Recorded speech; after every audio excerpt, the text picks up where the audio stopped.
There's something going on in yeah. No.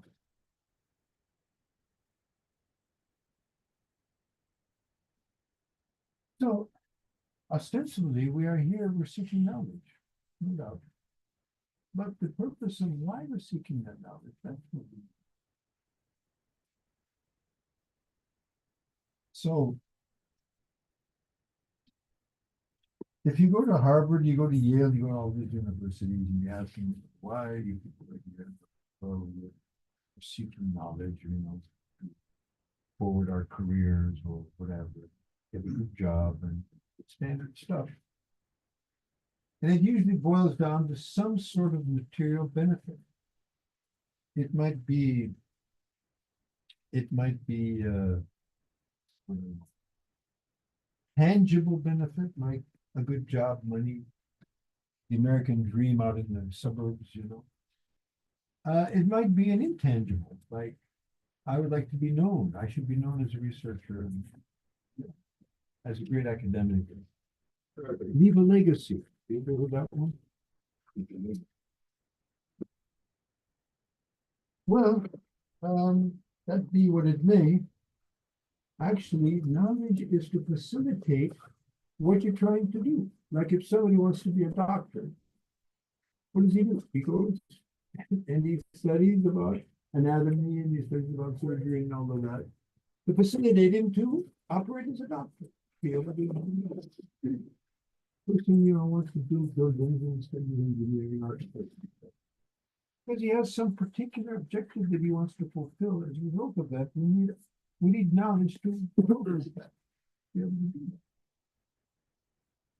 So what is our objective? What are we trying to do? What's our objective as human beings?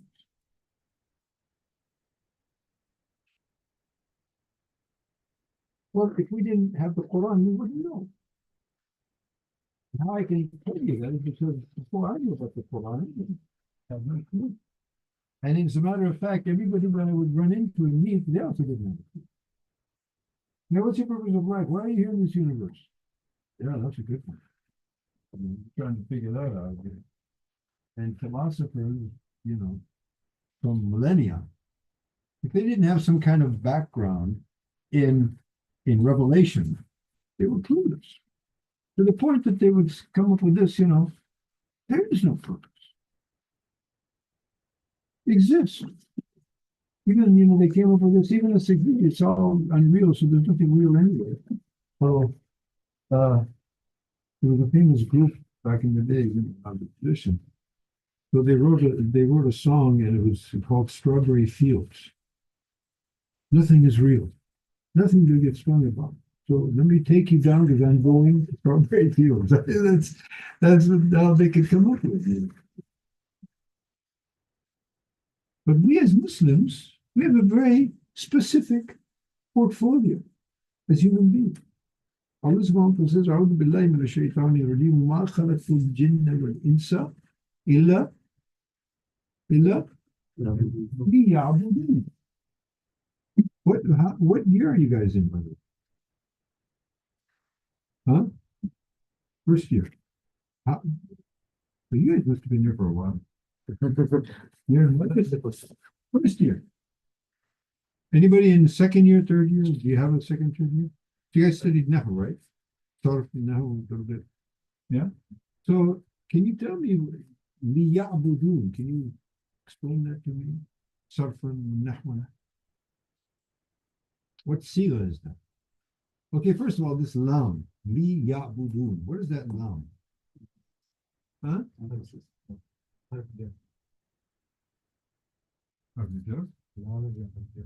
Huh? Yeah, what did you say?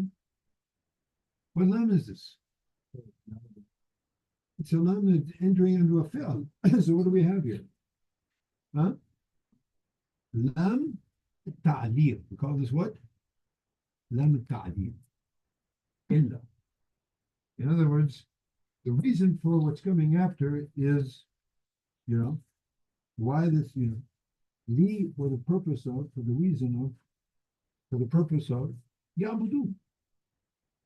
So from this we understand, Allah subhanahu wa ta'ala says, wama. What?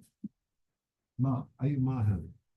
Whenever you get ma, you're gonna have to figure out which is this ma. Mawsula, nafiya, what is this? Mustariya, what is it? It's nafiya. Ma wa illa. Ma wa illa. What does that you feed? This feeds what? Istithna. What? Istithna. We have not done this except for this. In other words, ma wa illa. Ma khalaqtu, I have not created the jinn and the men except for one specific thing. In other words, there's no other purpose. You're not here to build big buildings. You're not here to, for your legacy. You're not here, to leave this, huge dakhira of written material. You're here for specifically one thing and one thing only. One sentence solves the whole problem, the dilemma of the philosopher since millennia. I have not created the jinn and the men except illa li except for this purpose, which is ya'budun. Now we have to understand this, because we haven't been created for anything except this ya'budun. So what is that? Ya'budun. So what fail is this? This is a fail, right? Okay, I shouldn't have said that. I should have asked the fail. What is that? So obviously it is a fail. And what kind of fail is it? Fail mudariya. Got one right. Yeah. Okay. Fail mudariya. And what is fail mudari? Mother, you feed fail mudari. What is it? What does it indicate? Okay, we have fail maldi. Maldi, what does that indicate? Maldi means past. Mudariya means going. You feed it tajaddud with istimrar, going on. Therefore, so when you see these translations, of course, the Quran cannot be translated.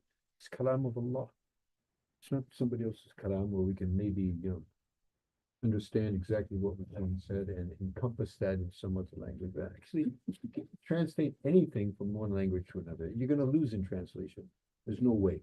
Now we're talking about Allah's kalam, which is, the knowledge of Allah subhanahu wa ta'ala is without a beginning, without an end, beyond comprehension. So that's impossible. Therefore, you probably know that we cannot translate the Quran. It's not possible. So you can't say this is a translation of the Quran. It's not. You can say this is an English rendering of what we can understand from the Quran. That's why even tafsir, it's not, we don't say this is what Allah means. According to the ala qudrat al-bashariyah. Okay. So we have a fi'l mudariya. But usually they say, we have not created the jinn and the men except for worship. So right away, worship is a noun. This is a verb. It's not going to do it. It's not going to work. Except for worship. Okay, I worshipped Allah yesterday and I'm done. Okay, I did what I have to do. Right? Is it like that? No. Ya'budun, continuously engaged in ibadah, ubudiyah. Now, what does that mean? What does that mean? So here we have another dilemma, because now we, like the Christians, unfortunately, we've developed this thing that we have deen and we have dunya. And of course, there is dunya and there is deen, but we think as Muslims, so this is deen, this is dunya. When I go to the office, I go to the job, so that's dunya, and deen really doesn't have much to say about that. Deen is like salat, dhikr, tilawat, zakat, hajj, ibadat. But this stuff, that's, we do what we want. No, it's not how it works. So ibadah means, or particularly in the context of this verse, ya'budu. So ibadah and ubudiyah, this comes from what? From abd, right? So what is an abd? Slave. Huh? Slave. Slave. But what is a slave? What's the haqiqat of a slave? I mean, what is the reality of a slave? Serve the master. Huh? Serve the master. The slave is one who doesn't own anything. He has no say. His own body doesn't belong to him. It belongs to somebody, belongs to his master. The clothes on his back belong to his master. The resources, if he has got money in his pocket, doesn't belong to him. It belongs to who? His master. And therefore, what he's going to engage in, what he's going to do, regardless of what it is. Time to sleep, time to wake up, stand up, sit down, talk, keep quiet. He has to look to the master. Ya Sayyidi ma turid minni. And do it. If you're a good slave, if you're a runaway slave like us, you do what you want. Right? There was a fellow by the name of Al-Harith, Bishr al-Harith. Bishr al-Harith. This fellow was a very affluent, in our present terminology, would say jet setter. He was like, trendsetter in Baghdad. He had every night there was, a party going on in this place. Wine, women, the whole thing. That was the place to be. And he used to have these parties, and he used to have all this, stuff going on. And one night, there was a knock on the door. And so the slave girl, she went to the door to open it up. And there's this old guy, this old man. And he asked the girl, he said, Abdul Sayyiduki, I'm hur. Meaning, basically, is your master a slave or is he a free man? What are you talking about? My master? Are you kidding? What? What? ولذلك أراه ما أراه وأراه ما يصنع ما يصنع. He said, oh, so that's why we see him carrying on like that. And he left. Okay. Now, our, master of ceremonies, Bishop Hadith, he kind of notices that there's something going on here. His slave girl was talking to this guy at the door, and what was that all about? So he goes over and asks, he says, what was that? So she tells him the story. When he came, he asked this question, is your master a slave or is he a free man? So what'd you tell him? I said, he's a free man.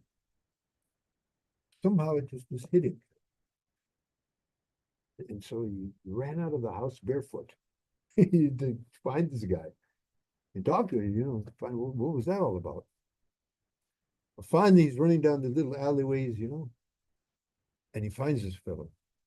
He say, what did you tell my slave girl? He said, so he mentioned that same question. Is your Sayyid, is he a free man or is he a slave? She said he's a free man. So I said, yeah. But now it makes sense. That's why he's carrying on like he does. This just hit him. And they say he fell down in the street right there and performing sajda, he's saying, oh, La ya Rabbi balabd, La ya Rabbi balabd. So no, I'm a slave, ya Rabbi. And that was his tawbah. And after that, he was known as Bishr al-Hafi, one of the great Sufi sheikhs of all time. From the party maker to the connection maker. In a limbo. And in a moment, his whole life changed. Why? Because he all of a sudden realized his purpose of life, which we talk about, but probably like me, we talk about, but we still haven't really realized it. Otherwise, our life would totally turn around. We really thought we were slaves of Allah subhanahu wa ta'ala. And we'd act like it. We'd act like a slave. We'd be obedient.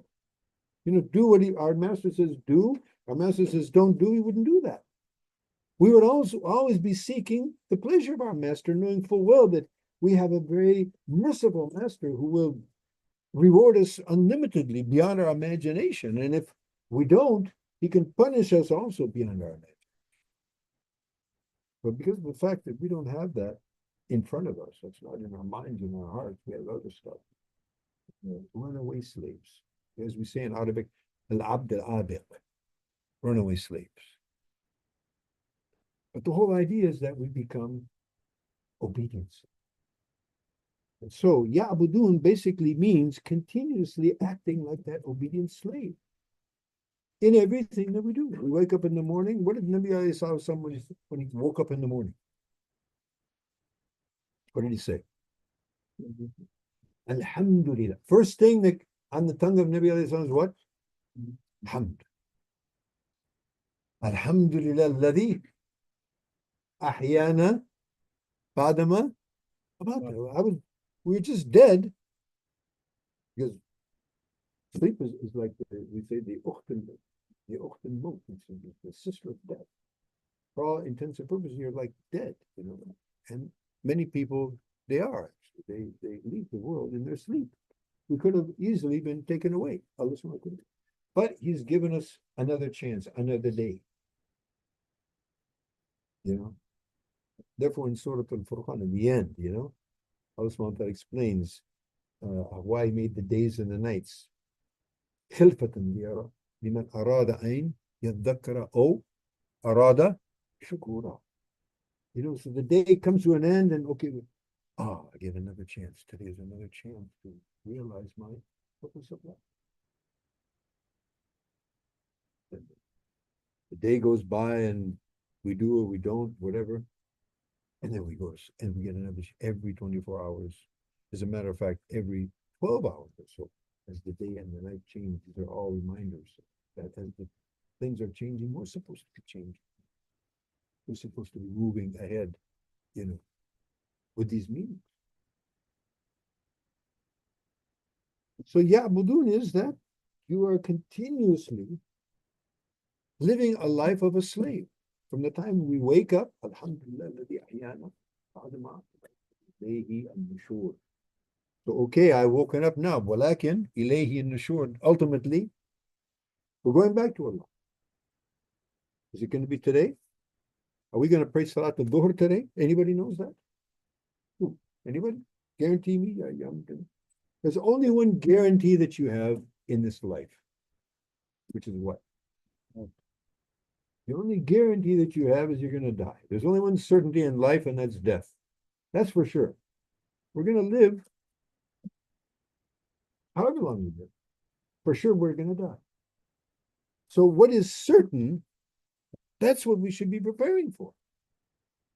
What's uncertain and muqaddar, why are we getting all stressed out about that? What is certain and actually depends on our actions, that's what we should be preparing. But generally speaking, most of us, we're so busy in what we're going to eat, what we're going to wear, what we're going to drive, what we're going to live, what the roof is going to be like over our head, and so forth and so on. Oh, yeah, we're dying. Yeah. Inshallah, when we get old, we'll think about that a little bit more seriously. So, Allahu Akbar. So, liya'budun, the purpose for what we have been created for, is to be continuously engaged in Allah subhanahu wa ta'ala's servitude. Now, what does that look like? What does that entail? I wake up in the morning, now I'm going to eat breakfast, for example. What am I going to eat? Why am I going to eat? How much am I going to eat? Allah subhanahu wa ta'ala says, eat halal and tayyiban. So is Allah. And why does he say eat halal and tayyiban? Because that's Allah subhanahu wa ta'ala's sunnah. Eating halal tayyib, Allah subhanahu wa ta'ala gives you energy. He doesn't need that. That happens to be a sunnah. He gives you the order. Kulu washrabu wala tusrifu. Kulu washrabu wala. Right? So it's the order of Allah. In moderation, eat and drink. Just the order of my Sayyid, so I'll do it. He says, don't eat, like in Ramadan, I don't eat. Right? I'm going to the job. I'm going to the marketplace. I'm going to go to the playground. I'm going to go to the gym. I'm going to whatever I'm going to do. It has to be yabudun, which means that we need a proper intention. Number one, in the malamalu, the niyat, right? So everything that I'm doing, every activity needs an intention, and that intention is not. I have intention to be a good thief. Inshallah, please Allah, by robbing people or be a Robin Hood. Can you do that? Do that. Regardless of your intention, the intention was good, but the action was wrong. It's not going to work. Or the action was right, but the intention was wrong. It's not going to work. Has to be proper intention, the proper action. One friend of mine, he says, if you do the right thing right, inshallah you succeed. If you what? You do the right thing right. So first of all, you have to identify what is the right thing, and then you have to do it right, the right way. So first of all, that begins with an intention, and then we have to see, is this muwafiq the Sharia and Sunnah? Fine. So everything that we do is supposed to be predicated on this principle. So in other words, the 24 hours that we're living, every moment we're engaged in something, and that something is going to be considered ubudiyah through proper intention, following the Sharia, following the Sunnah. To do that, we need knowledge. To do that, we need knowledge. That's all. That's the simple philosophy of education in Islam. We were just talking this morning. In Sahih Muslim, you're going to see a hadith, very interesting hadith, inshallah, where the Prophet ﷺ is moving along in the desert, and this Bedouin, you understand the Bedu? Rough, tough, they're really different kind of people, and they don't have this, refined character and protocol of the people of the city. The rough, very, very tough existence, and that's the way they are. So, this Bedouin, he comes right out in front of the Prophet ﷺ, grabs the rope, to the camel's bridle. We call it zimam, So he grabs this rope of the camel's rope and yanks it down and addresses the Prophet ﷺ. He's got the camel's, he's got the Prophet's camel in his hand. He says, Ya Muhammad. Like, Ya Rasulullah. Lower your voice, man. Like, who are you talking to? No. Ya Muhammad. دلني على عمل يقربنا إلى الجنة ويبعدنا من النار. Oh Muhammad, tell me something that's going to get me close to Jannah and keep me away from Jahannam. The Prophet said to him, A'id su'alak. He said, repeat that question. What, he didn't hear, he didn't understand? Of course he did. What does he want? He's got all his companions with him. So probably he wants his companions to hear this question. Now, you're all students of religion. Did you ever ask your teacher, oh teacher, how do I get close to Jannah? And how do I keep myself far away from the Jannah? How many students asked a question?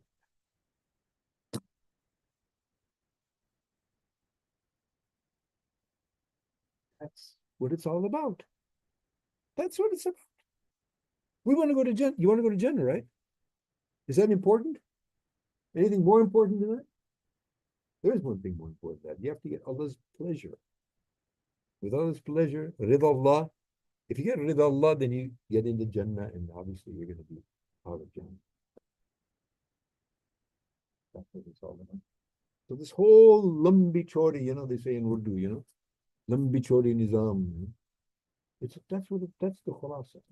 We want Allah to be happy with us. We want to go into paradise, and we certainly don't want to go to Jannah. And we would like also to see that everybody else does too. That's why they have this whole big system. Because it is a big system. Because everything that we do is going to be an action. And every action is going to be weighed.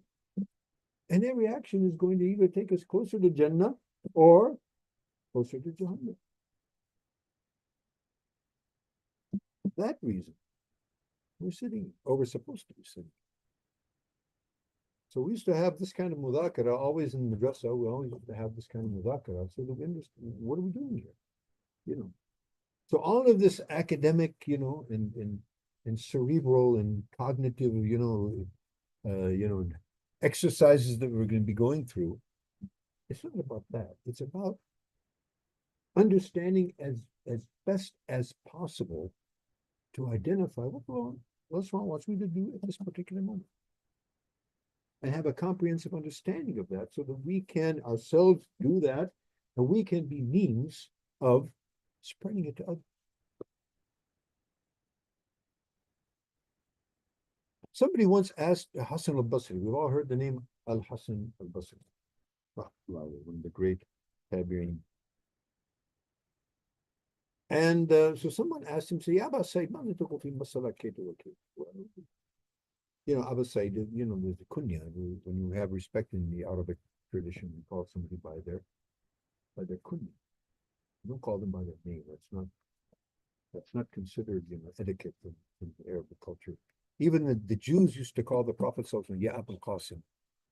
They wouldn't say Ya Muhammad. They would say Ya Abul Qasim. Out of respect. Ya Abba Said, what do you say about such and such masala? So he gave his opinion on it. So, person, it might have been Muhammad. No, I forget. Anyway, one of the students who became a great scholar there. Is Ya Abba Said, الفقهاء لا يوافقون على هذا. He said the fuqaha, understand the fuqaha, they don't agree with you on it. So Al-Hasan, he says, وهل رأيت فقيها قط؟ أتدري ما الفقيه? Did you ever see a faqih? You know what a faqih is? So, الفقيه الزاهد في الدنيا الراغب في الآخرة الدائم على عبادة الله المتمسك بالسنة. And then there's another edition he says وما رأيت فقيها يداري ولا يماري وينشر حكمة ربه ينشر حكمة الله من قبل فريع ومن لم يقبل فريع. Who's a faqih? Faqih is a zahid fi dunya. Starts with that. And this is a big thing for us. Understand zahid fi dunya? Zahid. Zahid means a person who has no feeling towards the world. He has it, he doesn't have it, so what? It's not important. Maybe I saw someone walking, picked up this dead carcass. Who's going to buy this for me for a dirham? Yeah, we wouldn't take it for a dirham. What are you talking about? Buy it. Said, well, if you think this is, hada hayyin alaykum, you think this is, insignificant to you, then this dunya and everything in it is less significant to Allah subhanahu wa ta'ala.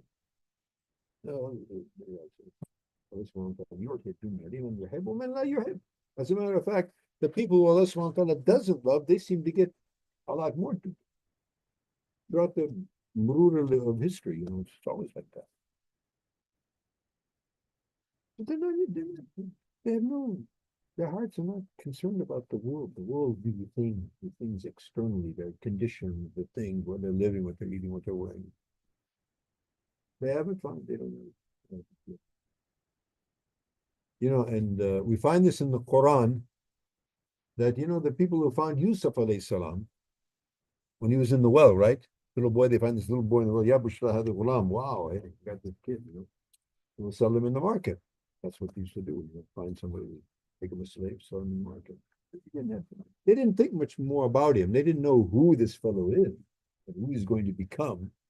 وَكَانُوا فِيهِ مِنَ الزَّاهِدِينَ.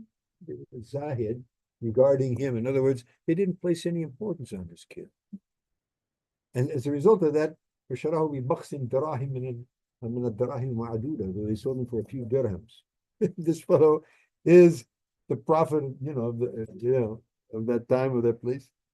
They don't understand anything about it.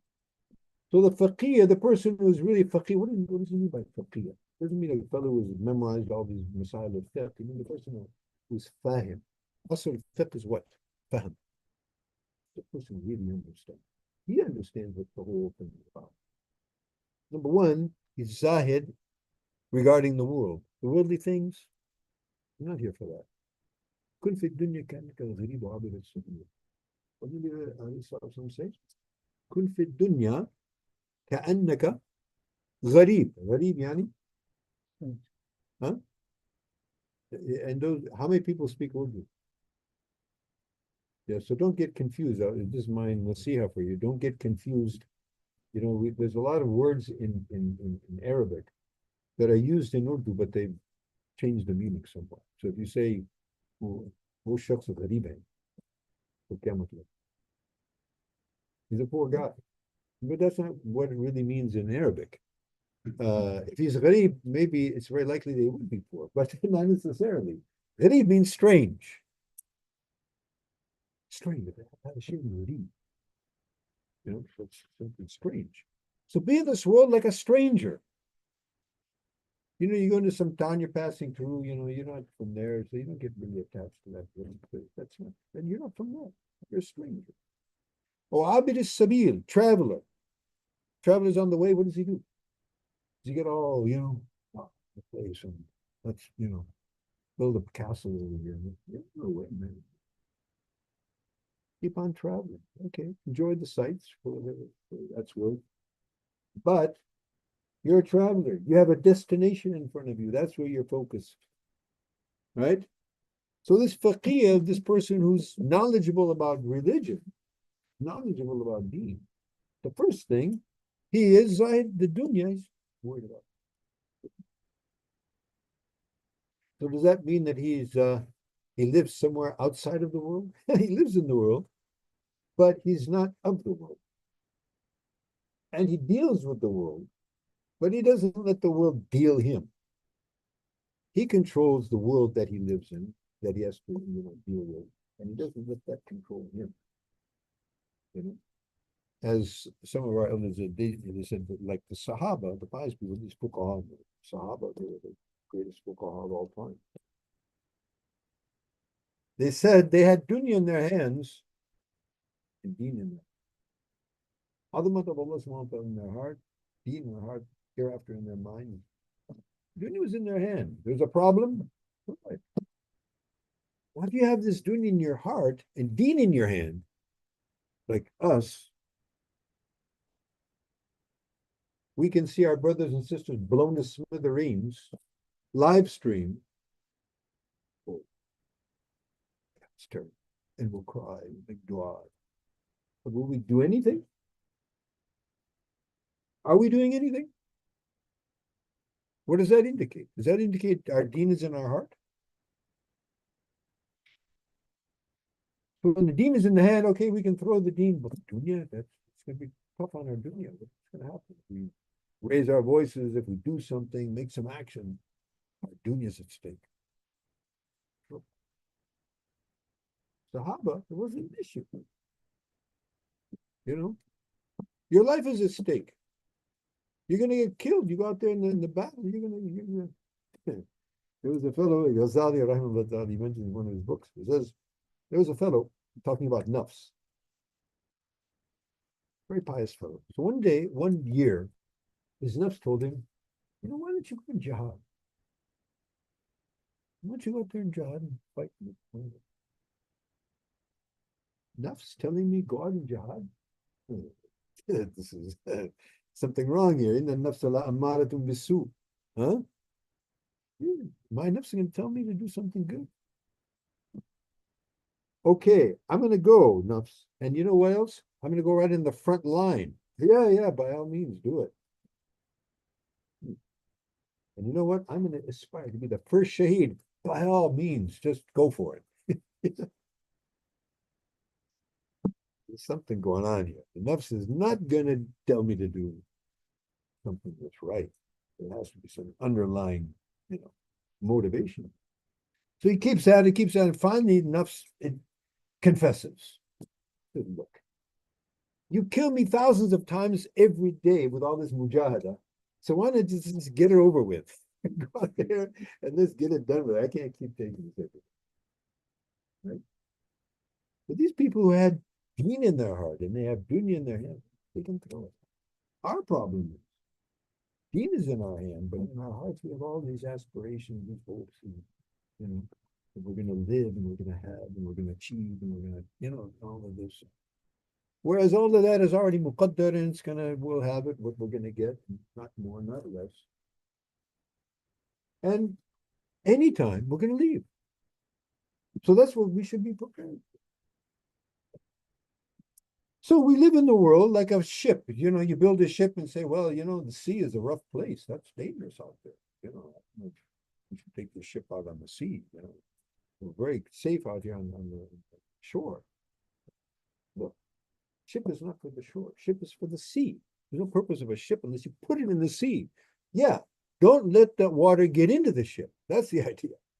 The ship is going to function. It's going to be beneficial as long as it's waterproof and it keeps on floating on top of the sea.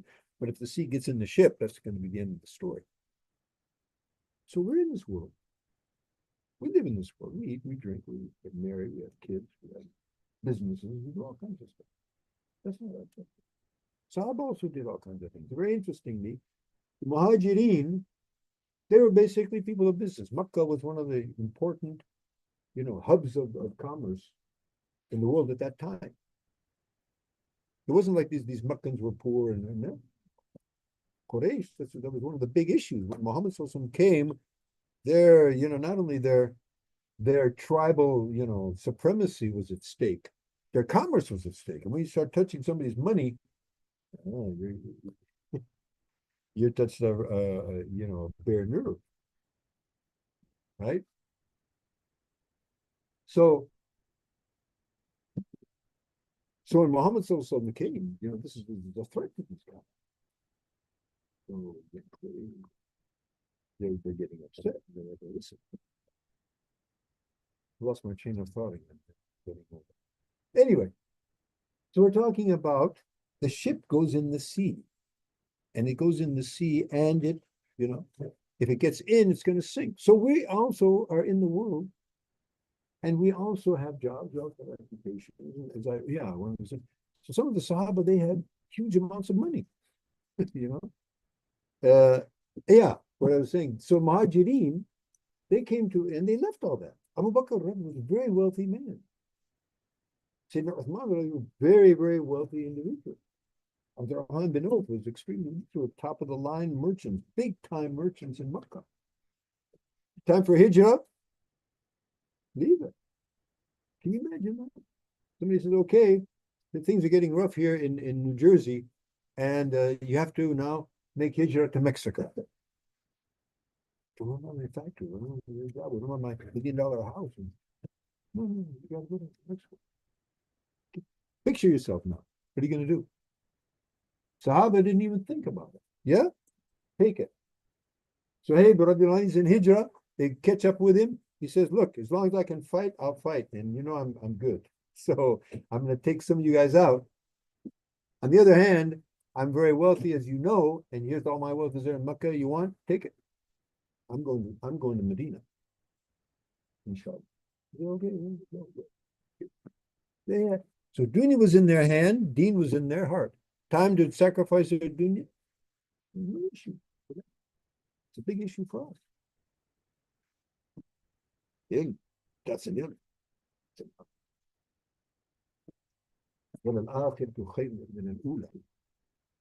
That's a huge bab of knowledge, if not one of the hugest. But unfortunately, most of us haven't learned it. So, number one, Zahid fi dunya, Raghib fil akhirah.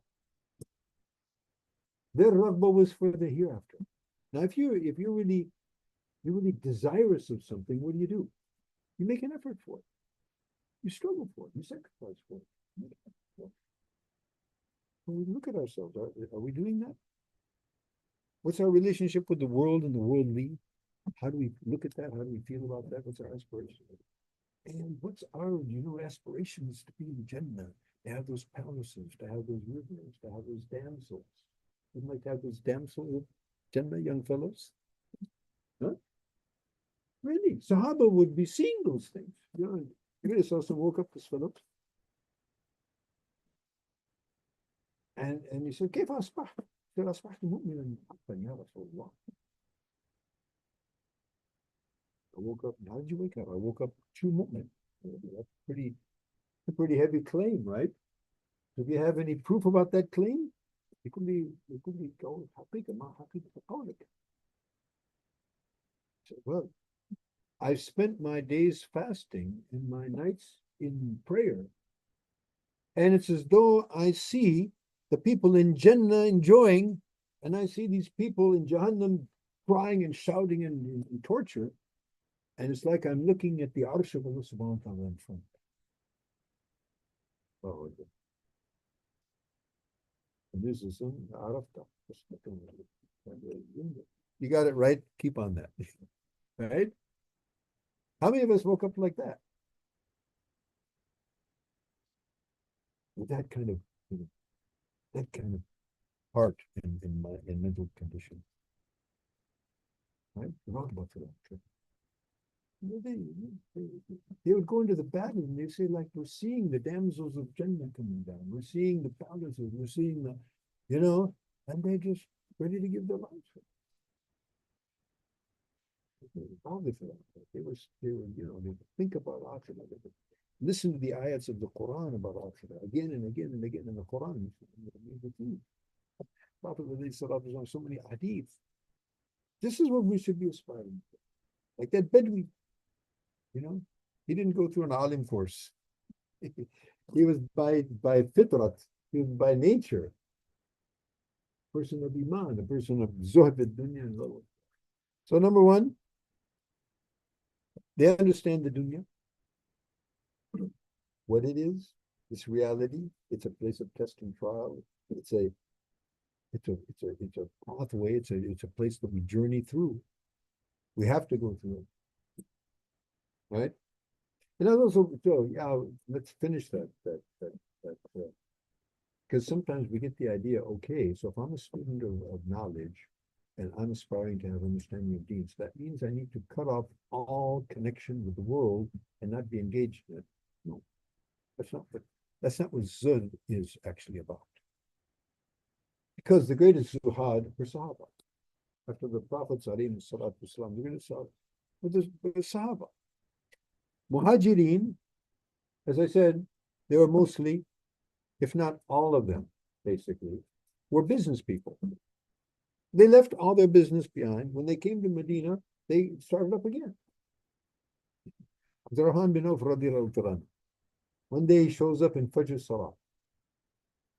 And he's got there's thing called wars.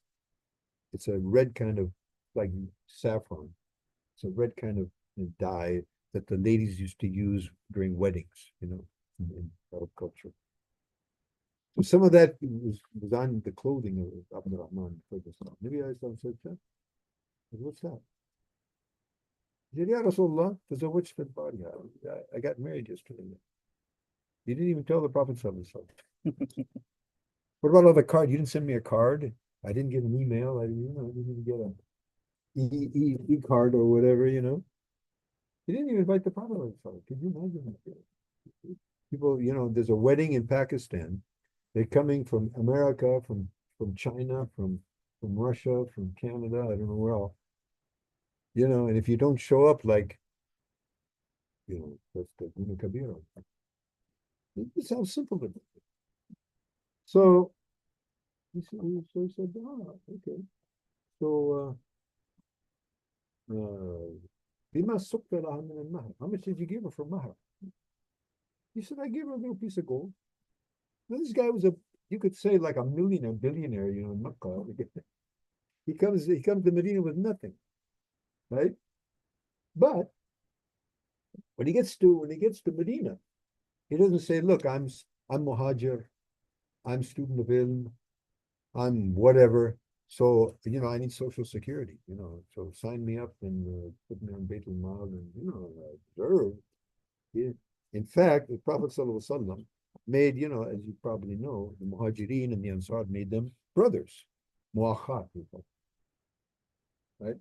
So, and Nabi ﷺ was very, he was, sensitive to everything. So he would connect people of, Haithia with another person like that, so there'd be kind of a understanding of that. So his Ansari brother said, hey, look, half of my wealth is yours. You want, I got a couple of wives, and whichever one you like, I'll give her a divorce. So he said, Barakallah, look what you want. Just show me where the market is. He doesn't even have any capital. They're clever, And they knew that, they're not interested in the world, but okay, they eat, they drink. If they want to get married and stuff, something. Okay, show me where the market is. So he goes there, maybe, okay, give me this. Okay, you want to buy this? Okay, take this. And he's just wheeling and dealing a little bit, and then all of a sudden he's got a little, they're very clever. And so within a few days, he's got some, and he gets married. Maybe that's something says, okay, hold him, will be shot. Okay, have a walima, at least have a goat. A goat in those days is like a chicken for us. A goat here is kind of a big deal. And in those days over there, a goat was like a chicken. So the point is that maybe I saw someone say, okay, now you've left everything. Now you're going to be a student of mine. You're going to sit here and you're going to cut off all of them. Went into the market. When he was, then he would come to the masjid, so they'd be at the market and they got married and they'd come to the masjid. It was the Prophet they'd learn what they needed to learn to get into Jannah and stay away from Jahannam. The Ansar, they were people of agriculture. So Nabi didn't tell them, okay, now you're Muslims, okay, Zuhud, Raghba, Zuhud fil dunya, Raghba fil akhirah, so this agriculture, come on. Come on, forget it. Come in the masjid and leave all that stuff. What do you guys told you? Okay, that's fine. But that's not your object. Before that, maybe that was our object, to be great businessmen. No, it's a by the way. Something that we have to engage in. You have to go to the bathroom, you have to eat them. Go to the market. But the market has rules and regulations. And actually, if we go in there and we act accordingly, ya'budun, then all of that activity is going to be in our mizan al-hasanat. It's going to be in our righteous deeds. Otherwise, it's going to be in our bad deeds. In my agriculture, the Ansar, he didn't tell him, what are you wasting your time out there in those fields? Come on, students, stay here. No. I said, okay, do that. And then when you're free, come over here and muster and learn with him. Right? So they didn't stop doing that, but they changed their perspective, why they were doing it. And what was the position of what they were doing in the market or in the field or whatever. It's all part of that ya'budun. To the extent that it's ya'budun, fine. If it goes out of that, we got a problem. Right? Now we had another third class of people. They didn't have any capital. They didn't have any land. So what do? Sit in the masjid. Come to the masjid. Here, here's your place right here. So your talabat al-ilm, your mutafarriqeen fil ilm, there were people who didn't have any other means. So it's a very organic system. You got some capital, okay, do business. You got some land, okay, some agriculture. You don't have anything, okay, sit over here. You're not going to eat very fancy. You're not going to have fancy dress. So they would go for sometimes days without anything to eat. I don't think any of us had to go through that. Huh? They used to sit behind one another because they didn't have actually enough clothing to really properly cover themselves. But this is okay. This is what we have. And this, we're going to deal with. We didn't say, okay, let's have a fund. Let's create a waqf here. Let's take a loan from somebody. Let's do something and set these guys up. They need a proper place to live. They need to whatever they had. That's how it was. Prophet himself used to tie stones on his stomach, right, from the hunger pains. You get really, really hungry, which none of us have seen that. your stomach starts going to spasms. It's just so perishan. So anxiety starts because there's nothing in it. There hasn't been anything in there for days. So your stomach starts to spasm, like epileptic spasm. So they used to take these stones and tie them on their stomachs to kind of suppress that. And that's how they used to study. We would listen to Prophet some of them was ideas that was so forth. So your full-time students were the people who had nothing else to engage them. Otherwise, everybody else was part-time, like you got. That it was very organic type of system. You don't have to stop all that. And he didn't tell anybody to stop business or stop their agriculture. He said, just understand, just change your perspective about it. And then if you're going to engage in it, you have to know how to engage in that according to Sharia. The Sunnah, the proper intention. Right? So this faqih, he's zahid fi dunya, he's raghib fil akhirah. Understand that now? Right? Ad-da'ib bil ibad. Ad-da'ib. Da'aba means continuously. It's not like, some days I feel like it, mashallah, tahajjud, dhikr, adkar, like Ramadan. And then after Ramadan, Assalamu alaikum, Quran, Assalamu alaikum, tasbih, Assalamu alaikum, tahajjud, and see you next Ramadan. In Pakistan, they have this saying, the Hafid Ramadan. Understand Hafid Ramadan? He's a Hafid in Ramadan. The rest of it, you wouldn't see him touch a Quran. When Ramadan comes, like maybe a few days before Ramadan, or maybe in Sha'ban, you start getting a revision. Is that what the Quran is for? ما أنزلنا عليك القرآن لتشقى إلا تذكرة لمن يخشى. It's a tazkirah. ذلك الكتاب لا ريب فيه هدى للناس. This is a book of hidayah. We're supposed to be continuously connected to it. It's kalam of Allah. You get a letter from your new wife, and you had to travel away, and she sends you a letter. How are you going to read that? Or you're away from your parents, and you get a letter from your mother. How are you going to read that? Okay, I have to read this letter today. No? Are you going to feel like that? I have to, or I want to. What? Yeah, for sure. That's how our relationship should be with the Quran. We're not reading the Quran that we have to. We want to. The kalam of Allah. Allah is speaking to me, and I'm speaking back. I'm having a conversation with Allah. So in Salah, we say, Allahu Akbar. Nabi Sallallahu says, what? Ya Bilal, arifna ila Salah. Ya Bilal, call the Adhan, call the Iqamah. Come on, let's get out of this worldly, problems, trials, and we go into this, beautiful maidan of Salat and uns with Allah subhanahu wa ta'ala.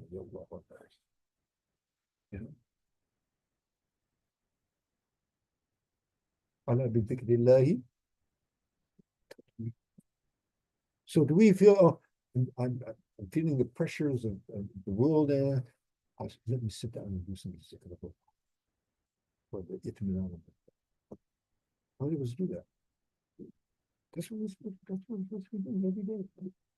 That's our ghidha, al-ghidha al-ruhi. We have ruh, we have a body. Ruh, body, right? We're feeding our bodies. I'm sure everybody's doing that quite well. Yeah. What are we feeding our souls? And as students of religion, that should be right. And our ancestors, the Shaykh, and you'll see that they said, look, like Ahmad ibn Hanbal. Some student of it came to his house, so he prepared this, jug of water for wudu, put it in front of his door, and then at Fajr, he comes and knocks on the door and he sees the water still there. Kill him. What happened to this guy? So he says, "Talibun la hizba lahu min al-layl." He's a student of religion and he doesn't have any, his meaning, wird, routine, a Rouhani routine for the night? What are you seeking? What are you looking for? That's how you seek it. وَاتَّقُوا اللَّهُ يُعَلِّمُكُمُ اللَّهُ. Fear Allah, exercise taqwa, and Allah subhanahu wa ta'ala will teach you. I mean, we're gonna snatch this knowledge away, or it's a gift from Allah subhanahu, right? So الدائب بعبادة الله. So طالب العلم, I mean, what is he seeking? He's seeking Allah. So he's always having these opportunities. He's taking all these opportunities conscientiously to be connected with Allah. Quran, to read Quran every day, and that's with kayfiyah, not just, okay, let's finish. And like Imam Nawawi, rahimahullah, very important book. As your students of knowledge, a very important book, because the student of knowledge, the first thing of knowledge is the Quran. So Imam Nawawi, rahimahullah, has a small little book, very easy to understand. Also, it's called the Tibyan bi Adabi Hamalat al-Quran. Anybody seen this book? Anybody have this book? Yeah, you read it? Read it. Very important. So he talks about, the adab of Quran.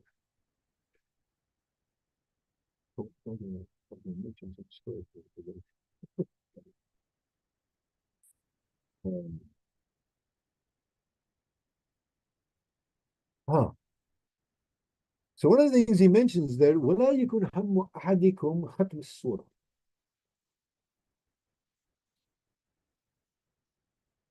So you should, okay, let's read Surah Yasin. Khatam Yasin. So actually what we're interested in what? We even have Khatam Bukhari now. Read a whole Bukhari and then Khatam. So the idea is, the objective is to finish it off. I mean, yeah, that's good. You want to finish the surah, read that surah, finish the Quran, finish Bukhari, finish whatever. But it's just getting to the finish. Is that the idea? Or what's from the start to the finish, what's being said here, to, absorb that and be impacted by that and live accordingly, right? So what happens is, especially if those who followed, okay, we have to, finish our manzil today, we have to finish our dues today, we have to finish our whatever. Do it quickly, get to the end. And we missed the whole point. I mean, that's better than not reading it, no doubt. And we get rewards for the harvest and all that. That's not the main objective. That's all icing on the cake, if you will. The cake is ذلك الكتاب لا ريب فيه هدى للمتقين. This is guidance for the people of taqwa. So we should be about learning to be people of taqwa. So this book will be a guidance for us. That's the whole point. And so to get in tune with that whole, that whole feeling and that whole concept, is continuous ibadat. We were talking about this morning. Buni al-Islam ala khams. You all know this hadith? Buni al-Islam ala khams, right? What are they? 5 things. What? Kalima, Salat, Zakat, Som, Hajj. All ibadat. All ibadat. Buni al-Islam ala khams. So where's muamalat? Where's muasharat? Where's halal? Where's haram? Where's tabligh? Where's jihad? Where's Sharia compliance and all? Where's all that other stuff? Akhlaq even. Where's all that? Is that part of the deen? So how do we reconcile that? Nabi Alayhi Salatu says, Buni al-Islam ala khams, and we got all these other things. So how do we reconcile that? Where's all that other stuff? Nabi Alayhi Salatu did not say Islam khams. He said, Bunya al-Islam ala khams. Islam is built upon. Oh, so we have the rest of Islam is built upon these pillars. Not that these pillars are the only thing in Islam, but I tell you what, if you don't have pillars in a building, is it going to hold up? No.